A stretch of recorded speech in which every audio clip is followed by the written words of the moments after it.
বিসমিল্লাহির রহমানির রহিম।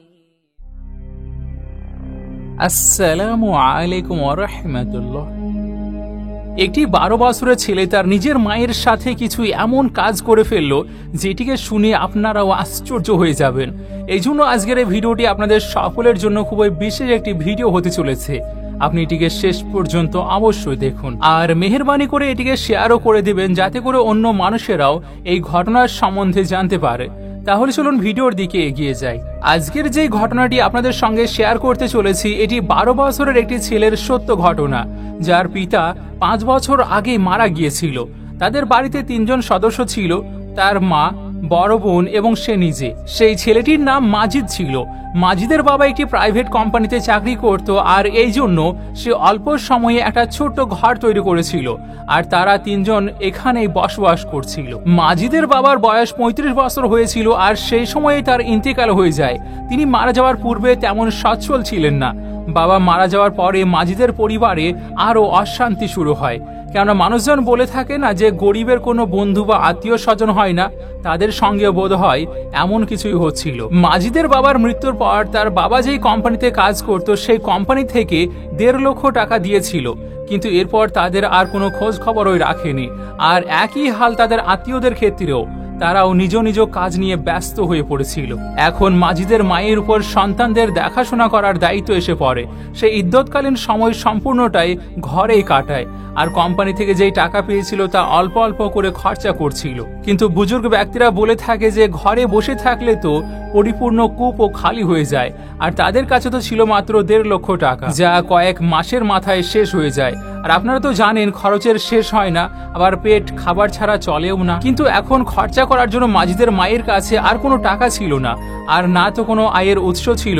তাই মাজিদের মা এখন কিছু কাজ করার জন্য সিদ্ধান্ত নিল আর আল্লাহর নাম নিয়ে নিজের কাজের জন্য সন্ধানে বেরিয়ে পড়ল। প্রথমে একটি ঘরে সে ধোয়া মোছার কাজ পায় আর এরপর আরো 2টো বাড়িতে সেই একই কাজ পেয়ে যায়, আর যার পর 3টি বাড়ি থেকে সে 10,000 টাকা করে পাচ্ছিল। কিন্তু এই টাকাতেও ঘরের সমস্ত খরচাকে খুব কষ্ট করে চালাতে হতো, কারণ 6,000 টাকা তো সন্তানদের ফিস দিতে চলে যেত, এছাড়াও বিল দিয়ে তার কাছে কেবলমাত্র 3,000 টাকা বেঁচে থাকতো। কিন্তু তাও মাসের শেষে খুব টানাটানির মধ্য দিয়ে চলে যেত। এমনই পরিস্থিতিতে একদিন মাজিদ স্কুলে বসে নিজের পড়াশোনায় ব্যস্ত ছিল। সে 2 দিন যাবৎ কিছুই খায়নি, সে কেবল পানি খেয়েছিল, আর যেই কারণে তার চোখের রং হলুদ হয়ে যাচ্ছিল। সে চোখে অন্ধকার দেখছিল, কিন্তু এরপরও সে মন দিয়ে পড়াশোনা করতে চাইছিল। মাজিদের এক শিক্ষক ছিল যার নাম ছিল হামিদ স্যার। তিনি যখন মাজিদকে এই অবস্থায় দেখলেন তখন তিনি বুঝতে পারলেন যে মাজিদের শরীর ঠিক নেই।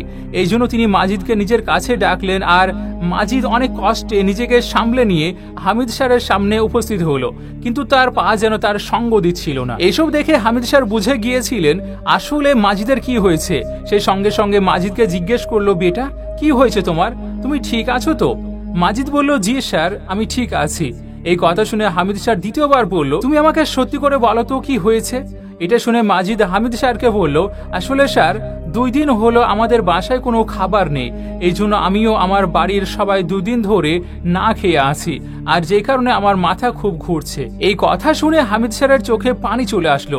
তিনি তৎক্ষণাৎ মাজিদকে তার সঙ্গে নিয়ে স্টাফ রুমে গেলেন আর একজন চৌকিদারকে ডেকে টাকা দিয়ে বললেন যে তাড়াতাড়ি বাজারে যাও তো আর কিছু খাবার নিয়ে আসো। চৌকিদার সঙ্গে সঙ্গে বাজারে গেল এবং একটি স্যান্ডউইচ আর কোল্ড ড্রিঙ্কসের বোতল কিনে নিয়ে আসলো। হামিদ স্যার স্যান্ডউইচ মাজিদকে দিয়ে বলল, বেটা এই নাও, এটা খেয়ে নাও। এরপর তিনি মাজিদকে বললেন, বেটা তোমার শরীর এখন ভালো লাগছে তো? এটা শুনে মাজিদ মাথা নাড়িয়ে সম্মতি জানালো। মাজিদ এরপর স্যান্ডউইচ খেয়ে নিল এবং সঙ্গে সেই কোল্ড ড্রিঙ্কসও খেয়ে নিল, যার পর সে যেন চোখে আলো ফিরে পাচ্ছিল। এরপর মাজিদ নিজের ক্লাসে চলে গেল। তখনই হামিদ স্যার বললেন, বেটা স্কুল ছুটি হওয়ার পর তুমি আমার সঙ্গে দেখা করে যাবে। মাজিদ জি স্যার বলে নিজের ক্লাসে ফিরে আসে। এরপর যখন বিদ্যালয় ছুটি হয়ে যায় তখন মাজিদ হামিদ স্যারের কাছে আসে আর হামিদ স্যার তখন বলল যে, বেটা দাঁড়াও, কিছু সময় পরে আমরা একসঙ্গে যাব। এর কিছু সময় পরে হামিদ স্যার মাজিদের হাত ধরে বেরিয়ে আসলো আর তাকে নিয়ে নিজের মোটরসাইকেলে বসিয়ে বাজারের দিকে চলে যায়। সেখানে তিনি আটা, চাল, ডাল, চিনি সহ সমস্ত প্রয়োজনীয় জিনিসপত্রকে কিনে নিলেন। আর এরপর মাজিদকে সঙ্গে নিয়ে তার ঘরে পৌঁছে গিয়ে তাদের রান্নাঘরের সমস্ত জিনিসপত্রকে রেখে দিয়ে আসলেন। সেই সময় মাজিদের মা ঘরে ছিল না, কারণ বেচারিত লোকের বাড়িতে বাড়িতে কাজ করে সেই বিকেল 4টের সময় ঘরে ফিরত। এরপর হামিদ স্যার মাজিদকে বলল, বেটা, এখন আর তোমার চিন্তা করার কোনো দরকার নেই, তুমি শুধু মন দিয়ে পড়াশোনা করো।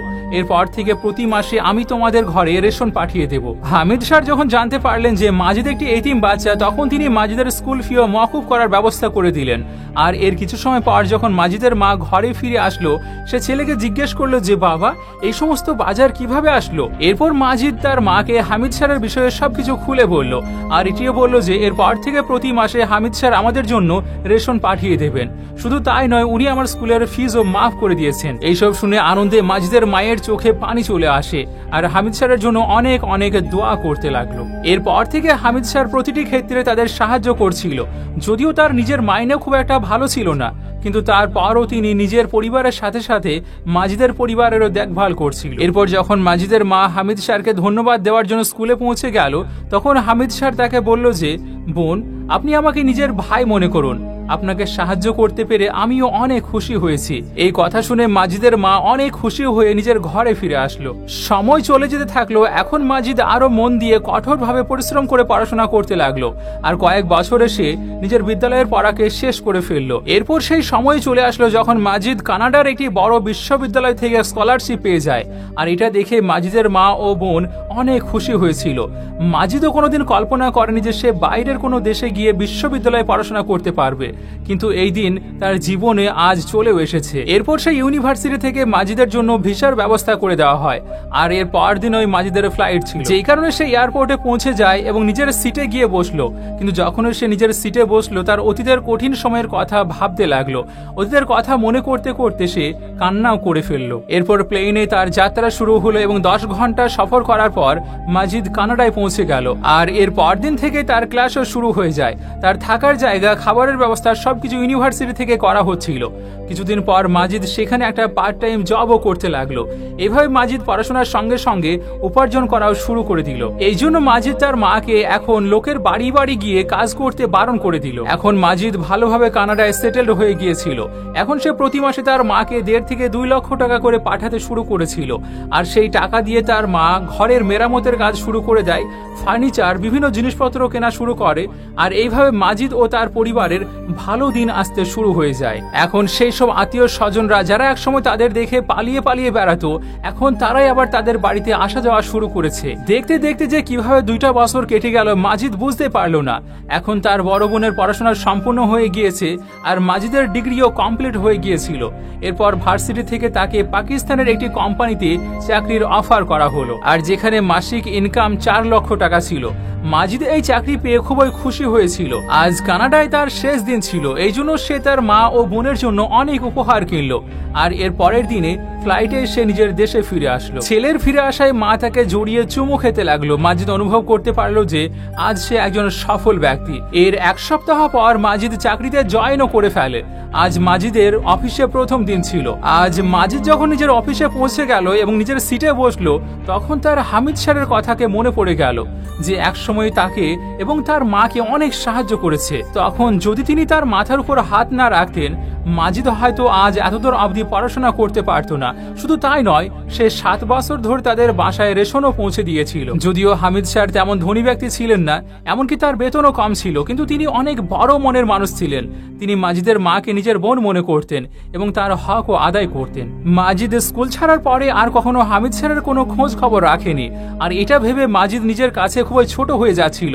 সেই জন্য সে তাড়াতাড়ি করে অফিসের গাড়ি বের করলো এবং নিজের স্কুলে পৌঁছে গেল। সেখানে হামিদ স্যারের সম্পর্কে সবাইকে জিজ্ঞেস করতে লাগলো। তার কথা শুনে স্কুলের একজন স্টাফ জানালো যে হামিদ স্যার তো 2 বছর আগেই স্কুল ছেড়ে দিয়েছেন। এরপর মাজিদ তার বাড়ির ঠিকানা কোনো রকম করে জোগাড় করে অনেক ফলমূল নিয়ে হামিদ স্যারের বাড়িতে সোজা পৌঁছে গেল।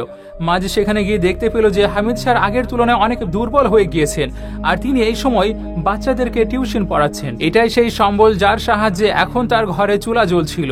হামিদ স্যারের এই অবস্থাকে দেখে মাজিদের চোখে পানি এসে পড়ল। এরপর মাজিদ মাজিদ জানতে পারলো যে হামিদ স্যারের একটি ছেলে ও একটি মেয়ে রয়েছে। মেয়ের স্নাতক শেষ হয়েছে এবং সে হামিদ স্যারকে টিউশনে সাহায্য করত, আর তার ছেলে এখনো পড়াশোনা করছে। এরপর মাজিদ একটি ভালো হসপিটালে গিয়ে হামিদ স্যারের চিকিৎসা শুরু করে দেয়, আর তার সঙ্গে সঙ্গে তার বাসায় ভালো ভালো খাদ্য সামগ্রীও পাঠাতে থাকে, যেই কারণে কিছুদিনের মধ্যে হামিদ স্যার সম্পূর্ণভাবে সুস্থ হয়ে যান। এরপর একদিন মাজিদের মাও হামিদ স্যারকে দেখতে আসেন, আর তিনি মাজিদের সঙ্গে হামিদ স্যারের মেয়ের বিবাহের প্রস্তাব রাখেন, আর হামিদ স্যারও খুশি মনে এই সম্পর্ক মেনে নেন। এরপর হামিদ স্যার আল্লাহর শুকরিয়া আদায় করতে লাগলেন, আর ভাবতে থাকলেন যে আল্লাহ তাআলা তার কঠিন সময়ে মাজিদকে তার অবলম্বন হিসেবে পাঠিয়েছেন।